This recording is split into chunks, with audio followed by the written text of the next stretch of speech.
Welcome to Focus on Business, a podcast show for photographers with me, your host, Jane Goodrich.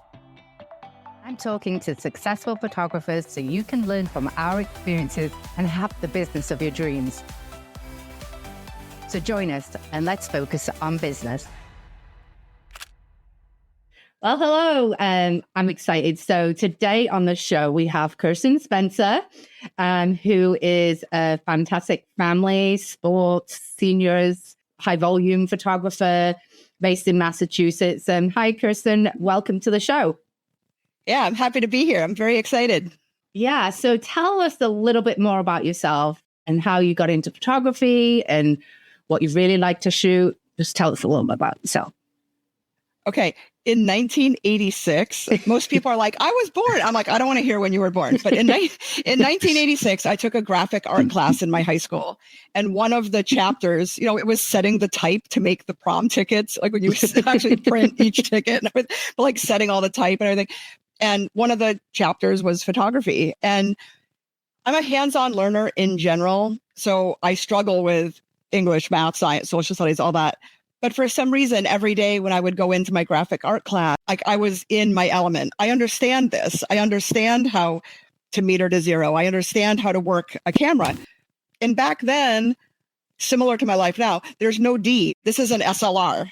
This is literally, you have no choice but to shoot in manual. That's just how the camera is. There's no automatic settings, I fell in love with it and very quickly was doing yearbook. I think we had what do you call it? The newspaper, the weekly flyers and everything. But I was taking pictures of everything. I loved it. And my parents were very progressive. Like they didn't have a lot of money, but we were like the first people in my school to have a personal computer, because my parents are nerds like that. So they went out and bought me a camera. Wow. And I just started shooting absolutely everything I could get my hands on. So in my attic, I probably have hundreds of thousands of negatives back in the day. People are like, what are negatives or JPEGs? JPEGs on film? On film. And I loved it so much. Well, back in the 80s, I graduated in 90, but back in the 80s, if you had a camera, you had a lot of friends because everyone wants to be in the yearbook. So I'd have my camera on my neck strap and I'd be like, and I just loved it. So I went to college for sign language interpreting. So that was like another passion. But also when I was in college, I realized I was broke. Like people talk about broke college students. I'm like, I am broke. What can I do to make money? And I was like, well, I can take pretty good pictures. So I found a studio and I started, a couple hours a week making enough money to support myself. And then that was 1992. And I just kept on like, all right, I'm not really going to advertise. I'm not really going to, but then like word of mouth. Oh, can you take this picture? Can you do this picture? Can you do this picture? Can you take this? Can you take that? And then all of a sudden I've been doing it for 32 years. Wow. And it's consistent. Yeah. So, And so you went to school for sign language and ASL. Has photography been full-time or have you had pathways where it's like part-time, full-time? Like how have you, I've had both as my careers, because I've always been self-employed.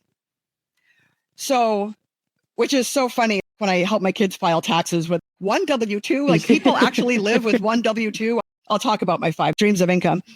When interpreting gets less, like if I work in colleges, usually now I'm in a middle school, but if all of a sudden we go from having 3 deaf students work, full-time schedule. And now I'm only doing photography, a couple of evenings, weekends. But then all of a sudden there might be a semester with no work, or there might be a semester, one kid taking one class. And now I gotta, because my bills are the same. Right. My bills don't, ebb and flow. My bills are the same. So I have to make the same amount of money every month. So then it'll be like, oh, okay, now I need to start, taking more clients on or bigger jobs or raise my rates or have some kind of, I don't like calling them mini shoots per se, although I do have a dedicated mini session group on Facebook that I run that has like 20,000 people in it. I don't offer that so much, but sometimes like the one I have going right now for the next month, because it was a little slower with my photography as we head into, like I do a lot of proms and that stuff, graduation, cap and gown photos. I do a lot of that, which is coming up like in May. I have my white backdrop set up with my lights on it. And I had my neighbor who's 7 and her little 5-year-old cousin come, and I did a rapid fire photo shoot. look at each other, look at me, look at each other, giggle, touch each other's noses, do alien ears. And I just rapid fire for about 5 or 10 minutes. And then I made a huge storyboard that looks like an old fashioned photo booth. Oh, wow. That's cool. Strip. You know what I mean? It's so cute. I wish I had it. I just brought it to my studio. You can see it on my Facebook page or my Instagram, Facebook, my website, whatever. But it was so cute. You get all the digital images because it's basically just high key, no real editing, just the girls jumping around. And then I'll profit accordingly where I can maybe get a couple of those sessions and make enough to pay, mortgage, electricity, car insurance. So you look like you have to juggle quite a lot. So you mentioned you have 5 different income streams. So what are those? This year I have 4. Last year I had 5. I think this year I'm getting ready to do my taxes and I think I have 4. I started interpreting in 94. So this is my 30th year, and then photography in 92. So this is my 32nd year, but I always have my interpreting and my photography. Sometimes this is more, sometimes this is more, sometimes. Then I did open an Etsy store over COVID. Cool. So I don't engage with that as much as I should, but it's one of those things where if for some reason I couldn't interpret anymore, and for some reason photography just went really, really slow, then I could ramp up my Etsy store just to have that stream of income. But every time I do like a sports banner or I do something, I design something that I'm like, oh, I kind of like this, I'll throw it in my Etsy store. Yeah. $5, $7, $10, whatever. Just not a ton of money, but every once in a while I'll be sitting there, my phone will just be like, cha-ching, I'll be like, and even if it's $7, like at the end of the month, I usually have between like $150 and $200 in sales every month. It's good. I think that's smart because the seasonality of photography, if you were even full-time photographer, there is seasonality to it. So trying to figure out how you can get alternative income streams. And you mentioned a 4th. What is the 4th? I do my bumper. Oh, the flash bumper. I know what it is, but tell everyone about the bumper. Okay. So a few years ago, maybe 5 years ago, like I've been shooting the same thing, like young kids, families. I just feel like not like I get in a rut because each experience is unique to them. But I feel like after doing 10 seniors in a row, are these all looking the same? And I know it doesn't really matter because it's all unique to them, Right. But I feel like sometimes I get in ruts. So one of the things I did was I just happened to see on Facebook that there was they travel all over, but they teach off-camera flash, Speedlight Fundamentals, Beginner's Guide to Off-Camera Flash. You can join their Facebook group. And I've always wanted to learn off-camera flash outside. Like I have a studio and I use flash strobes in my studio, but it scared the heck. Like, how do you even do it outside? Like, where do you plug stuff in? Like, I don't know how to do it. So I signed up for the seminar, and my daughter I taught to take pictures. So she takes pictures also. I dragged her to come with me. She was like maybe 14 or 15 at the time. She's turning 20 next month. And so I went and I learned all about the off-camera flash. I was so excited. And I was just obsessed. I'm like, oh, this is going to take outdoor work to the next level. How amazing. This is going to be great. And I literally gave them my credit card. I said, tell me what I need to buy. I didn't even know Godox was battery operated. Like you don't even need to plug anything in. It's all, whatever. And like I bring it with me when I shoot outdoor proms, because if I'm doing volume and it's like next, all the pictures look the same because there's just flash. It's all consistent lighting. Yeah. So I gave him my credit card. Tell me what I need, the receiver, the trigger, whatever. And I bought all the things. In my first session, I had this maternity client and her husband, and she was drop dead gorgeous. And her husband's good looking, and the dress was beautiful. And we met in this field of, wheat, and it's just gorgeous. And probably 3 seconds into it, wind blows, and my whole thing falls over and whatever. And I was so embarrassed. I just packed it up and put it to the side. And I'm like, you know what? Forget it. Let's just go. The following weekend, I was taking pictures of an elementary school, and there's 300 kids. I don't even know.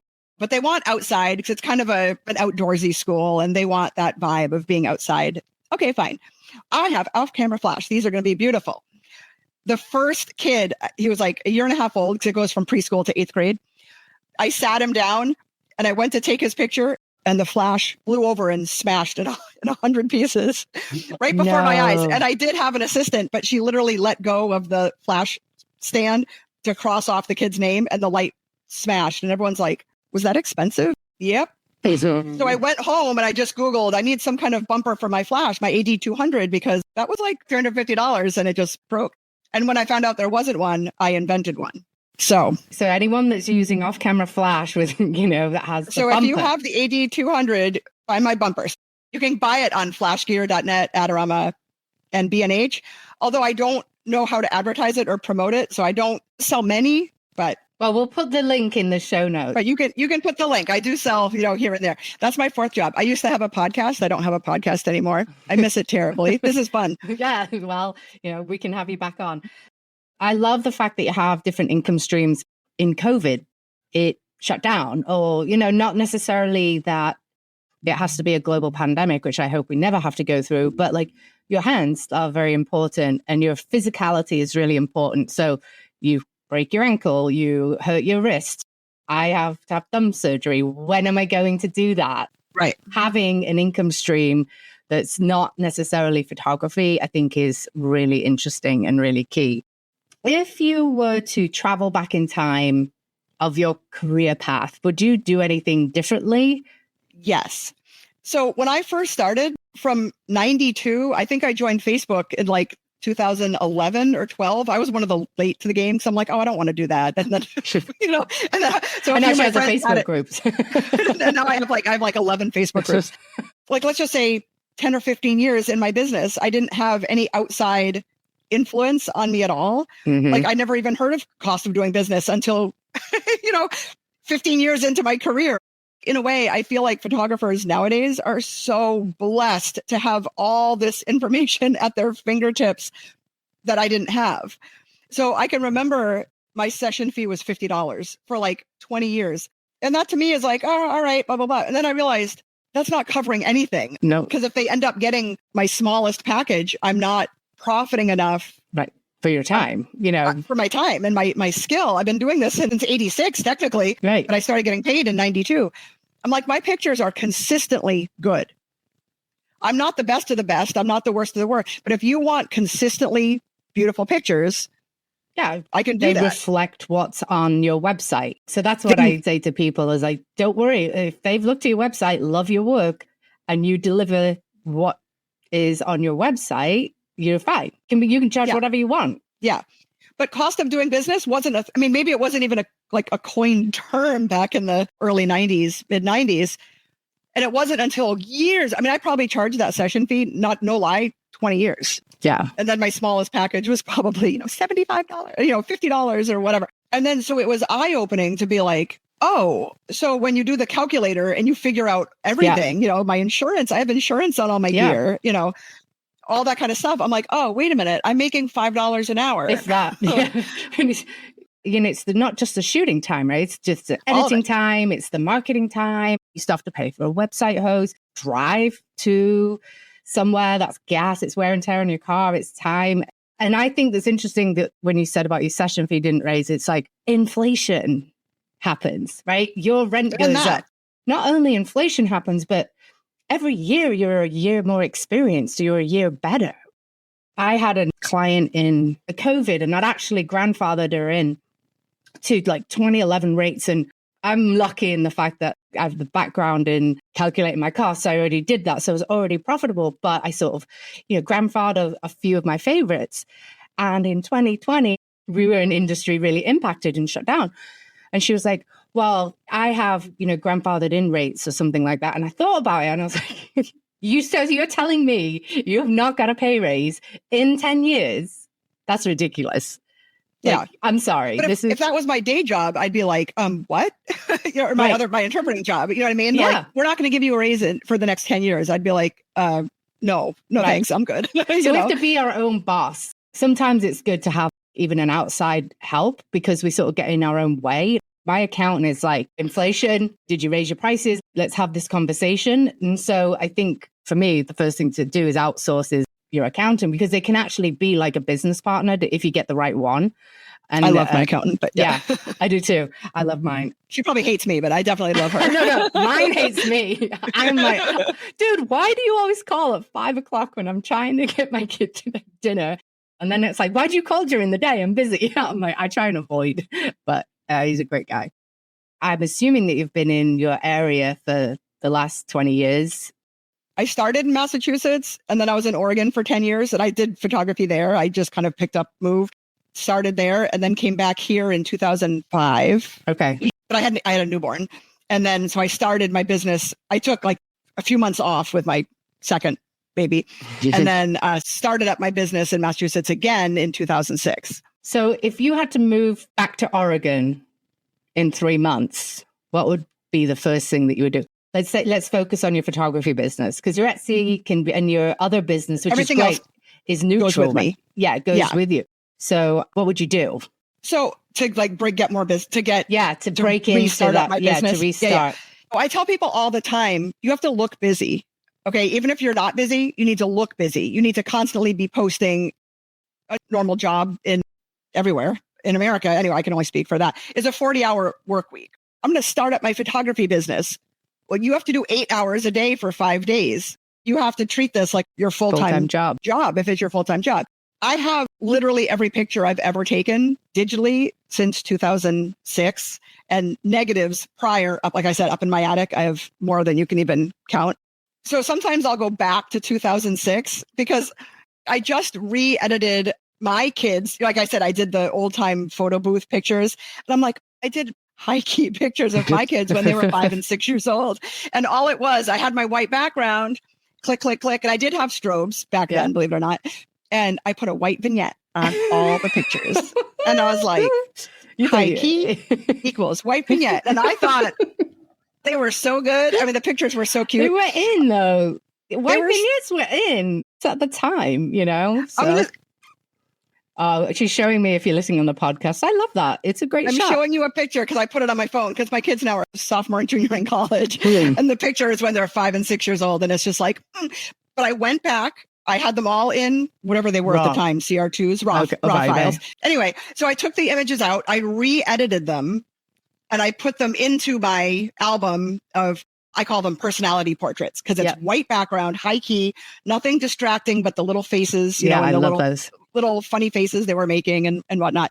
So I re-edited, took off the white vignette, just kind of bumped up the background and reposted them. And people are like, oh my God, are those your kids? Yes, this is my kids from a long time ago. And so I'm always posting. So sometimes I'll just grab my neighbor. Like I said, she's 7. When she was 3, she was jumping on the trampoline. And I got some pictures of her just in the midair doing splits. And I'm going to post those. I'm going to post these. I'm going to post pictures of my kids, pictures of whatever. So I'm always looking busy. Yeah. I'm posting pictures and tagging people and share this. And oh my God, who wants to meet me at the park? The Tulip Festival's going on or what? I've always had amazing word of mouth clients. I get a ton of business from Facebook, but I'm also a Gen Xer. Me too. So my daughter, like I said, is turning 20 next month. And she reminds me all the time. So millennials now, I work in a middle school. They all have millennial parents. Right. So millennials are still kind of on Facebook, not quite as obsessed as the Gen X. And, you know, so I do get millennials finding me that way. But now that my kids are in their early 20s, or my son's 21, my daughter's turning 20. So they're Gen Z and their friends are just starting to have kids in their early 20s. The last couple of newborns, their parents they've gone to school with my kids. Anyway, I'm not ready to be a grandma yet. But anyway, none of them are on Facebook. So you know how I shot all their newborns? I'm friends with the baby's grandparents and they're booking me that way. So now I'm trying to kind of like switch gears. I'm still very, very active on Facebook. I've always been active on Instagram, so I do post everything on Instagram. Now I'm starting to make fun little TikToks. Yeah, before it goes away. It ain't going anywhere. I won't let it. Me personally will not let it.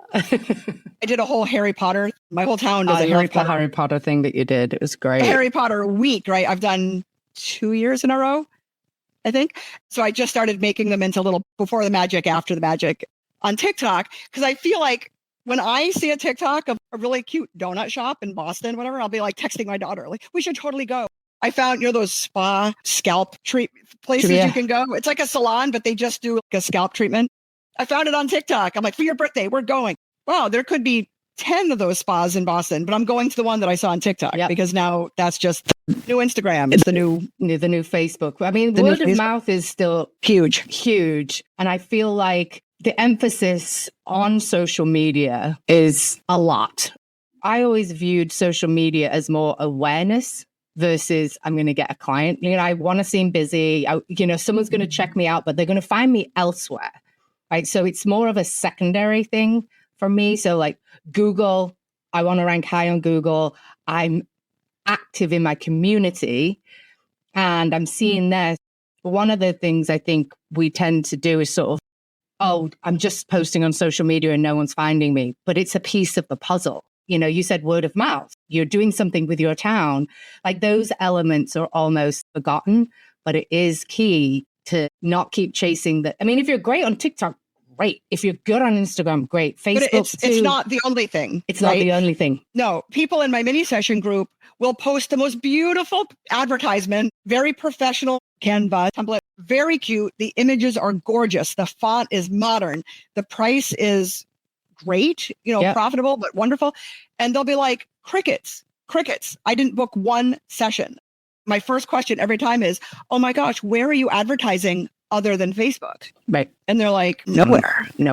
I think one of the things that I'm lucky enough, and probably you're lucky enough, is to have a lot of clients over the years where you can actually use an email list. You can market that way. You can have a referral program. And so for newer photographers to actually, okay, well, how am I going to get an email list? Okay, well, you can have something pop up on your website, focus on that, but also do an event to get emails. Do something in your town to get those email addresses, because you never know when someone's going to have a baby and they're on your email list.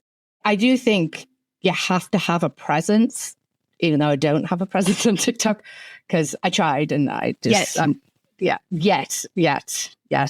But I also don't need it. I've been doing it for 14 years and I have repeat clients. And so from literally August through December, I only take repeat clients. Maybe they'll age out, in 20 years when all the kids are older, but I have enough fall business that I can diversify myself in headshots when I'm slow. I went to a PPA, Professional Photographers of America. So there's a PPAM, Massachusetts chapter. And every year I go to their big, huge thing. The one last year, there was a headshot speaker and his whole thing was on headshots. And so I held a headshot event. So my town has a third Thursday street festival and all of the local businesses will just put something on the street, to make it look, busy. Make it look busy, and they'll have a food truck and they'll have a smoothie truck and whatnot. So my photography studio is on Main Street. So I didn't put anything out, but again, the third Thursday has a Facebook group and website advertising. So they advertise. So they advertise for me, Yeah. So I advertised, but they also shared all my stuff and then promoted me as well. But I said, on this third Thursday, I'm going to do a headshot event and it's going to be high key because all the realtors in town switched over to this, whatever company is, but they all need the high key white background, either to put words, or to extract themselves onto other things, make stickers, out of their pictures or whatever. So I had a high key. So everything was set up. I had my 2 lights on the background, my 1 main key light. I still did appointments. It wasn't walk-in per se, although I said, I'll accommodate you. But if I'm actively shooting, you can't walk in my studio. Right. And it was fun. I think I had maybe 6 people and I did it for 2 hours. That's awesome. And then again, that's sort of you being present within the community. Well, that's what I was saying. Even the Harry Potter event, for years, it was just this one restaurant that had all Harry Potter themed everything. And then now there's a Facebook group of all the local businesses of my town. And so the restaurant was like, well, why don't we all do Harry Potter things? And I'm like, well, what am I going to do? Yeah. And then I was like, oh, wait a minute. You know what I could do is just like, the pictures at Hampton Beach. We have the boardwalk at the ocean where you'd go and get those old timey pictures with the garter. And I love that. Sepia with the rosy cheeks and the rifle and the ammunition belt, whatever those crazy things were. I said, what if I take pictures just on my thunder gray background with wands and they can have their little costumes and the scarves and twirl the wand around. And then I just added sparkles and magic. And that's awesome.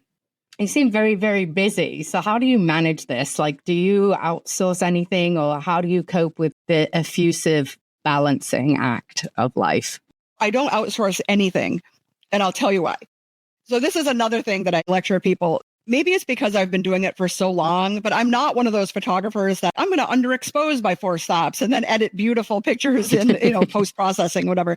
Pretty much everything I do is metered to 0. So even if I had to shoot a sporting event and give you the images immediately afterwards, they're fine. They're fine. They're beautiful. Could I bump up contrast and bump? I could, but I don't have to. The pictures are beautiful and I don't overshoot. I shoot next to a photographer. We'll go to a lot of the same sporting events. And I can just hear him like on sport mode or whatever, blasting 40 frames a second. I'm like, how many pictures do you have at the end of this 1 hour basketball game? Oh, 3,000. Wow. I will leave with 78 pictures. Yeah. Yeah. Maybe 200, but I shoot with purpose. I will follow and track the athlete and then click. So I feel like if I ever did an event where all of a sudden I had 5,000 pictures to call, yes, I would outsource, I think that's your background in film, right? So your background in film is you're not going to be continuously shooting. You're going to shoot with purpose.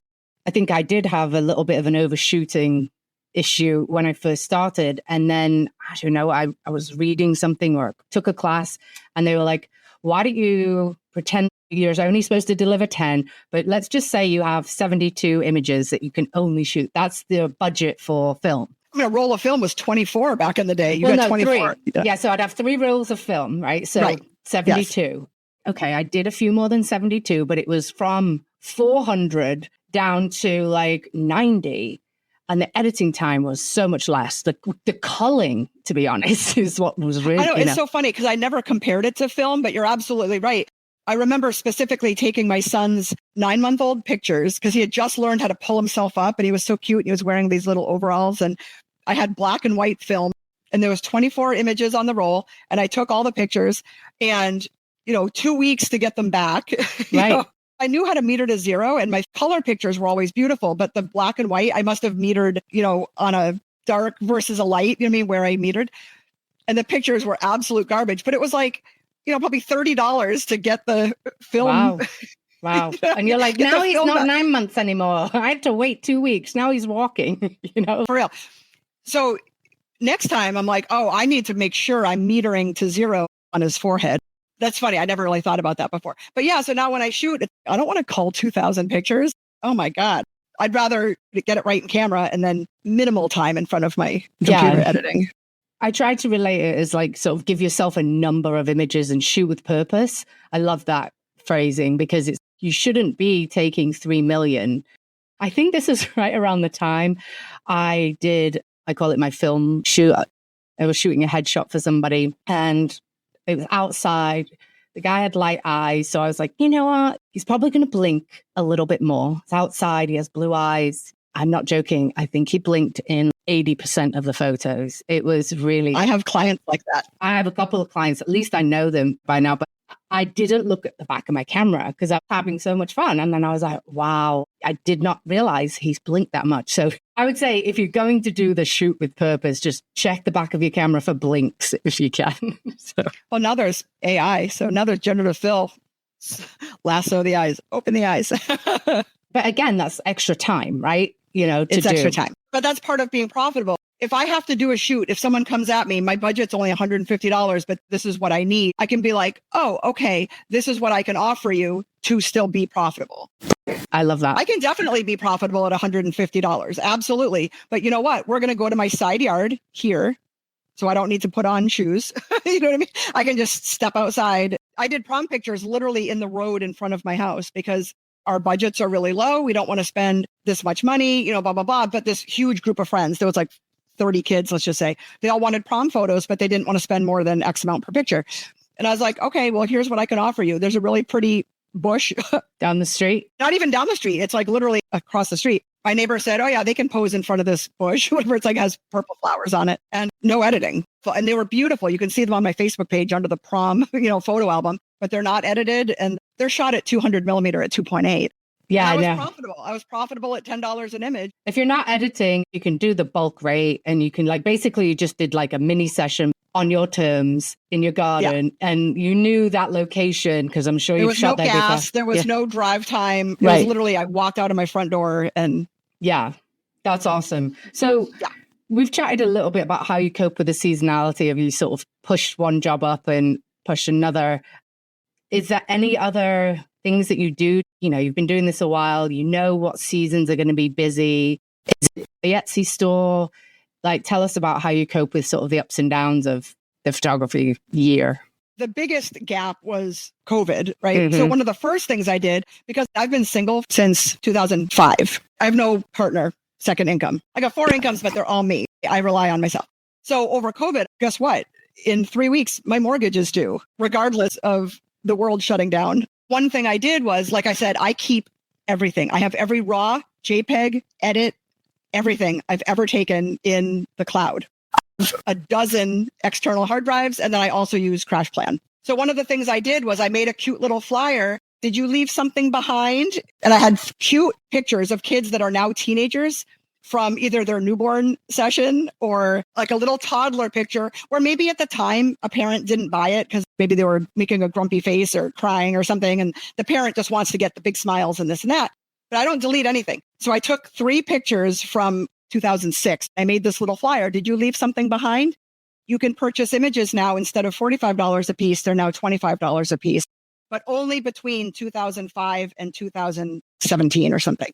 Because I didn't want my clients just from a year ago to be like, well, wait a minute. Nope, these are just past images. And so I ended up making enough that month to like pay all my bills, let's just say. So I always have little things up my sleeve, little ideas. I don't know if you remember at the beginning of COVID, we were definitely in shutdown. A friend of mine has a Easter bunny suit and a Santa suit. So I called her up and I said, hey, can I borrow your Easter bunny suit? My daughter's like, I'm not going to wear that. Your face is going to be covered. No one's going to see you. I won't tell anyone it's you. I said, put it on and I'm going to take a picture of you in the Easter bunny thing holding a frame. And that way, because the mall is shut down and there's no Easter pictures, I can have people send me their Easter pictures from their phones and Photoshop them into the frame with the bunny. And that way, if they're doing some scrapbooking or whatever, there's no gap year for COVID. It's not going to be devastating. And I'll give you half. I'll put it in my Etsy store. And if we make $100, I'll give you 50. And she's like, oh, well. Okay. All right, I'll do that. This is the day before Easter. And I'm like, I wish it was the week before Easter, but I didn't think of it. And we went out. Literally, I took probably 3 or 4 pictures of her and it started raining. Oh, no. All right, you know what? Forget it. Let's just get in the car. She was complaining. I mean, she was being a good sport, but she was like, Mom, it's raining. I can't see out of these eye holes. We jumped back in the car. It was in front of a beautiful forsythia bush. And I uploaded them into my Etsy store.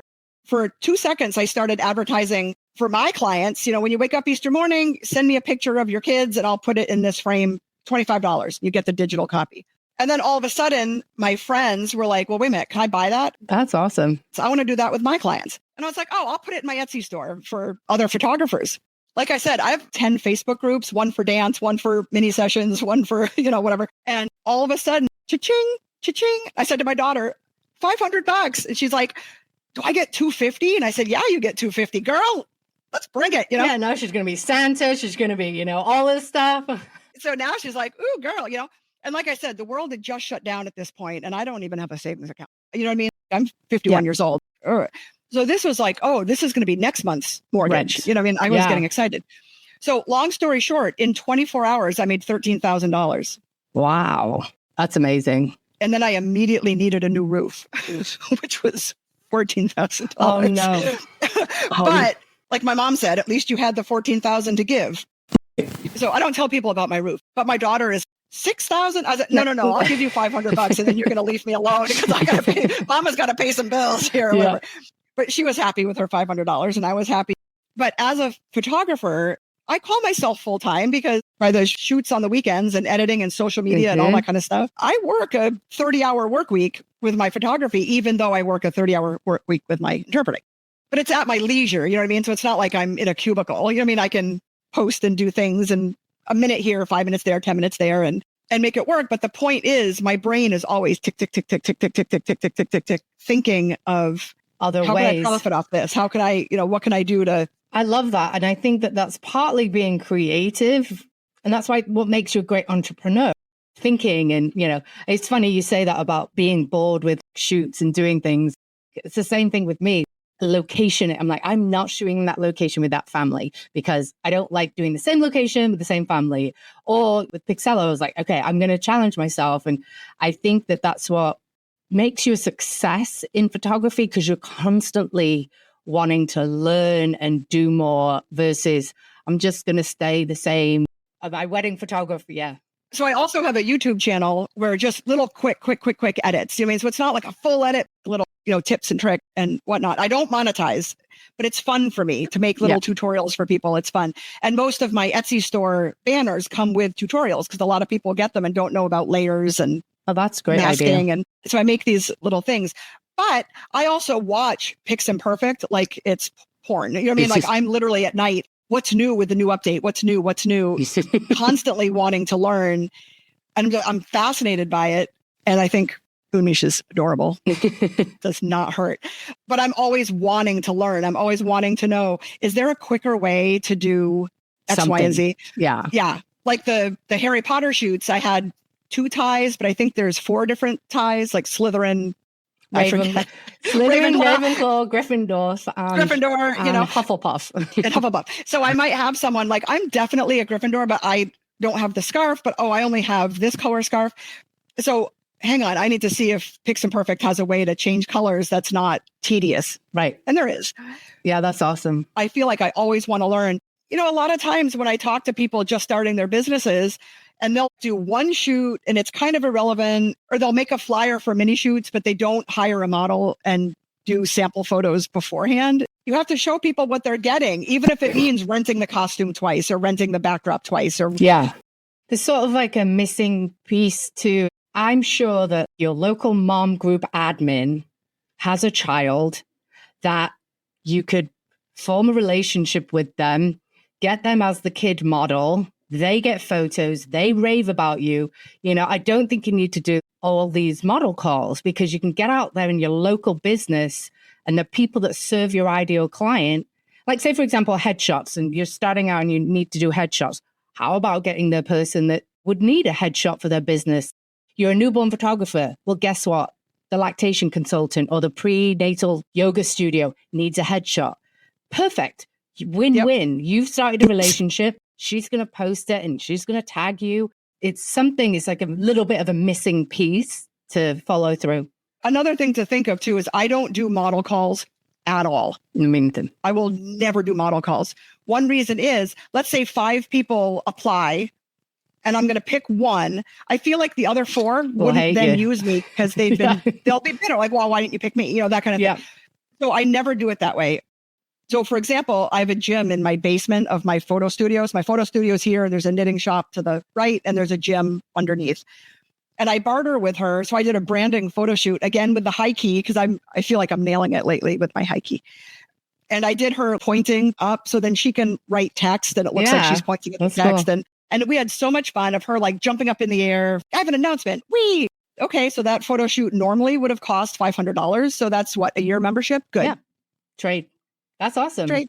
Yeah. I actually did that. And then no one gets their feelings hurt. I did a couple for like new businesses that were opening. And I was like, you know, I'll help support them and everything. And then we did trade and I never used the Pilates studio. And then by the time I remembered, they were in our business. So anyway, I was like, if I'm doing that again, I'm using it. Apart from Flash falling over and that leading you to create your bumper, over the years, I'm sure you have some amazing ones, but like, do you have that one funny shoot where you're like, I can't believe that just happened? You might have a few, but. Oh, I probably have hundreds. Okay, for example, my daughter danced from the time she was 3 until the time she was 18. And so I do their formal photos, like their costume photos, but each girl is in 11 different costumes. This is like a 4-day, all day event. And so I always tell the kids, if they're rambunctious, listen, I'm trying to pose 20 of you, you know, for this group photo. So get one nice one. Yeah. And then I'll let you do a funny one. Yeah. Oh, okay. And then it became a tradition. So we do it all the time.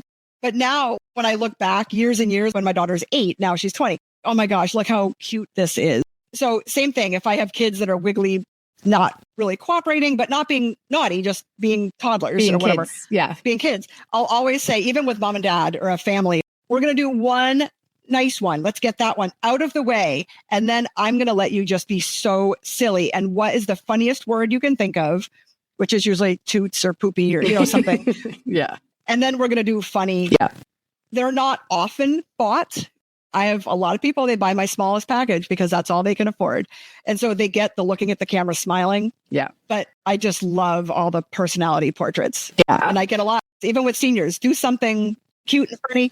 I think that it's a really great way, especially working with children. I joke, I'm like 70, 80% child psychologist and 20% photographer. Heck yeah. To get them to be themselves. Yes, you can wear that silly hat after I get my photos. I'm the boss of the shoot. I will let you have that afterwards. And so it's more like the teacher effect, I call it. I'm the teacher, I'm the director of the shoot. Don't run over me because I'm not going to let you. I love that. So as we wrap up, say your neighbor down the street, they decide that like, hey, Kirsten, I want to be a photographer. What's the one tip that you would give them? It's so funny. I was thinking about this, and this actually comes up a lot in my group. So I feel like, and this is not passive aggressive or mean at all. And I say this with love. And I say that with my kids all the time. I say this with love. And then I'm going to drop the bomb of what you don't want to hear. Okay. So I did photography backwards. I tell people all the time, I did photography backwards. What I did in 1986 was I learned how to take amazing photos. A couple years later, when I needed to have a job, what do I do amazing? Oh, I take good photos. I take beautiful photos. And then I started charging for them. I feel like nowadays, all the memes of, oh, it's the day after Christmas. All the new photographers are going to come out of the woodwork with their newly purchased DSLRs. Haha, snarky, snarky. I encourage people. I love being a photographer. It's given me flexibility to be home with my kids a lot when they were, because, I was single from birth and my son was 26 months. So I could do photo shoots during their nap time. I could do photo shoots right in my yard after I put them to bed, that kind of thing. So I encourage people, you want to be a photographer? Be a photographer. Learn how to take beautiful photos first. Learn the business stuff first. Do all of that first, then open up your business. I feel like people jump into opening up the business because they feel like, oh my God, if I charge $40 for one photo shoot, I'm making $40 an hour. I'm making $40 an hour. This is amazing. And if it's digital, there's no cost of goods. Right. And that's so backwards. It's so, you're in for a very... I think I've talked about this before. As photographers, we make it look easy. We don't talk about the hours editing or the cost of insurance that you need or the backup camera, your website. We don't talk about it because we want people to buy our art, which we are creatives. I remember having an assistant. She was an intern, Savannah College of Art and Design, 2012. So this was a while ago.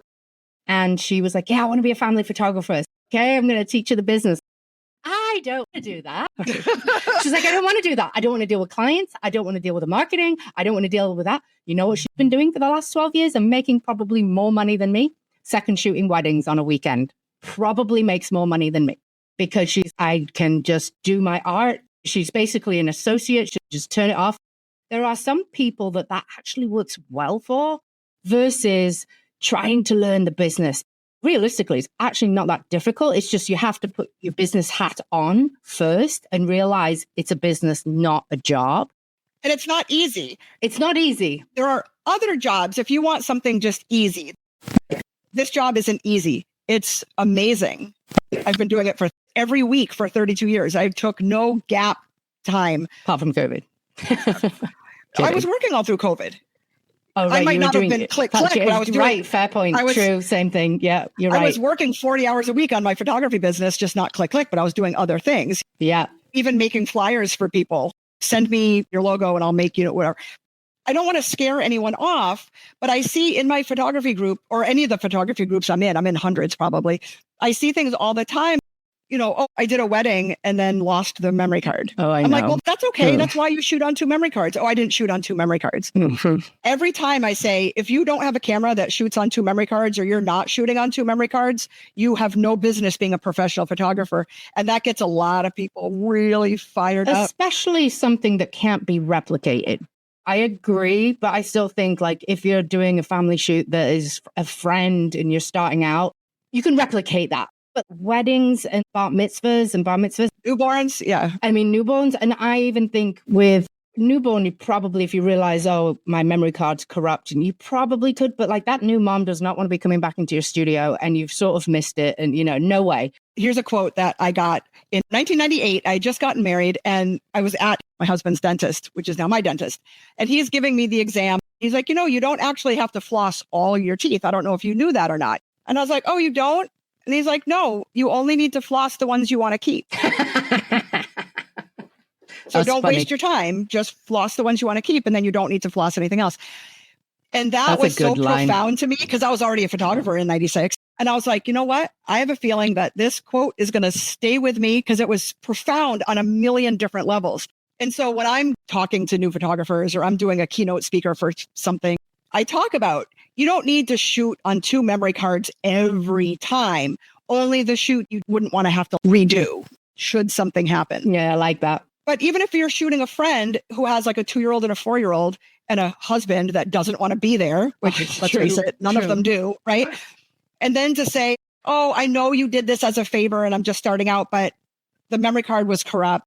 I don't know what happened, or I lost the memory card, or it went through the wash in my pocket. We need to do that all over again. Yeah. I mean, Not it can only would I- really damage your reputation. I could talk about this all day long because it's like some we people... won't, but Yeah.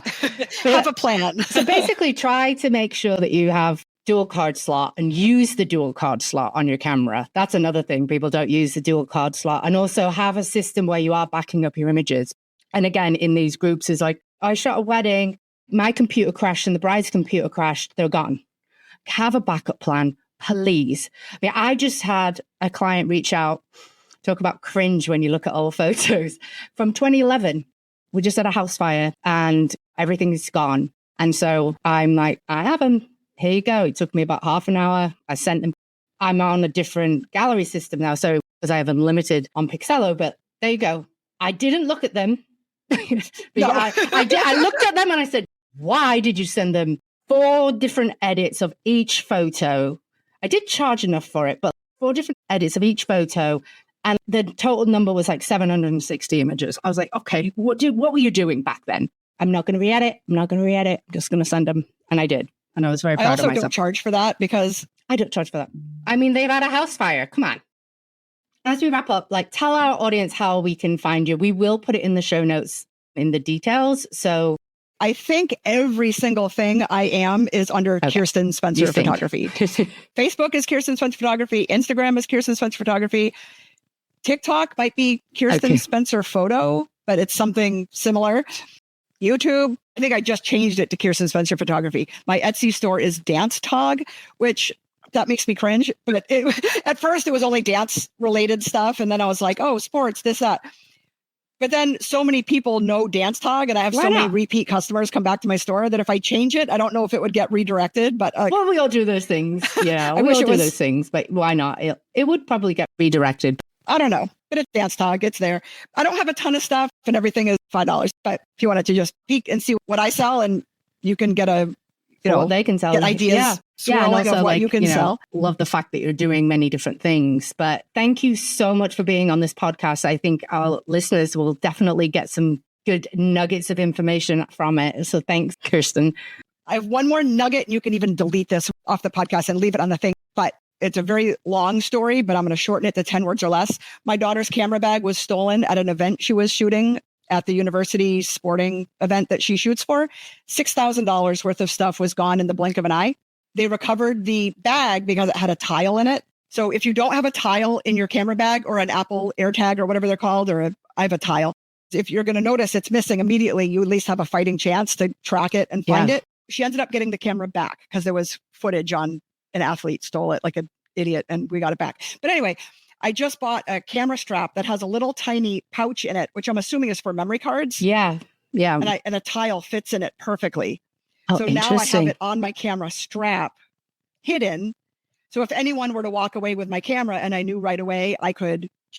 Interesting. The long story I do have on TikTok, how to protect yourself. But just like I always say, shoot on 2 memory cards, protect yourself, have a tile in your camera bag and on your camera. Yeah, especially on events when you're actually having to walk around and your camera bag isn't there. That is a great tip. Thanks, Kirsten. We really, really appreciate it. This was fun.